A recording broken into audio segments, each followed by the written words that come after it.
Forest falter again in Champions League. Pursuit after tense draw at Selhurst Park.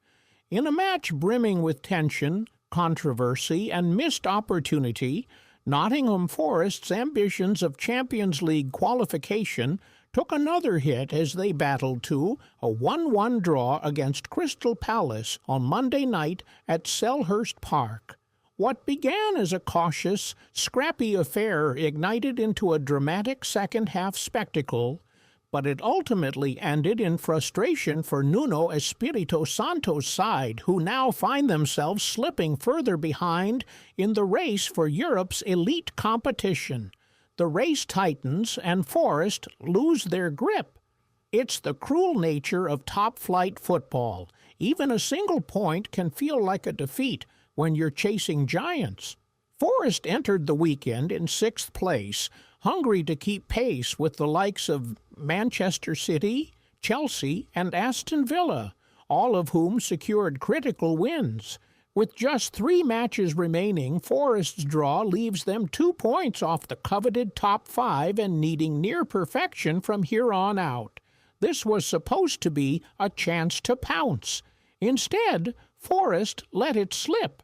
The match opens in fits and starts. The first 45 minutes were a slow burn, a chess match of half-chances and nervy moments rather than clear domination. Early warning signs flashed when Palace nearly handed Forest a gift. Tyrick Mitchell's errant header forcing Dean Henderson into a sharp reflex save just minutes in. Forest had their moments too. Daniel Munoz tested Matt Sells with a low drive, while Anthony Alanga looked threatening on the counter, drawing a strong save from Henderson. But despite flashes of danger on both sides, neither team could find the killer blow in the opening half. That would change dramatically after the break. VAR drama and Eze brilliance turned the tide. The second half began with more energy, and the tension finally erupted when Sells was penalized for bringing down Mitchell inside the box. A decision only made after a prolonged VAR review overturned the on-field call. Up stepped Eberechi Eze, cool as you like, slotting home into the bottom left corner to give Palace the lead in the 60th minute. Selhurst Park roared, Forest staggered, but Nuno's men didn't fold. Just 4 minutes later, Forest showed their mettle. A well-worked corner ended with Nico Williams firing a low drive into the crowded box, and up popped Murillo with a clever flick, redirecting the ball past Henderson and silencing the home crowd. It was a flash of instinctive brilliance from the Brazilian centre-back, his contribution as vital as any striker's finish. Late drama, disallowed goals, and a harsh blow. The final stretch of the match played out like a high-stakes drama. Murillo, Forest's defensive linchpin and goal-scoring savior, was forced off with an apparent injury, an ominous development for Nuno and Forest's title ambitions. Palace, sensing weakness, pressed for the winner. Eze nearly played hero again, rattling the crossbar with a gorgeous curling effort. Moments later, Eddie Nketiah appeared to tap home the go-ahead goal deep into stoppage time, only for the linesman's flag to mercifully spare Forest. It ended 1-1, but the scoreline doesn't tell the full story of what was gained, or perhaps more accurately, lost. Eze shines, but Palace still can't break the cycle. For Palace, the draw extends their winless streak in Premier League action to 5 games. Yet under Oliver Glasner, there are unmistakable signs of progress.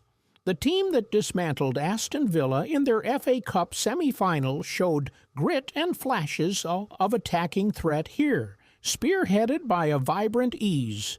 The 25-year-old playmaker was electric, linking up with Jean-Philippe Mateta and Ismaila Sarr with flair and finesse.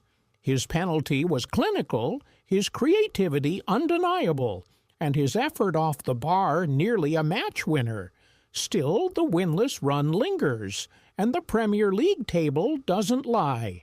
Palace remain marooned in the 12th place, and while the FA Cup final against Manchester City offers a glimmering opportunity, their domestic league form is far from inspiring.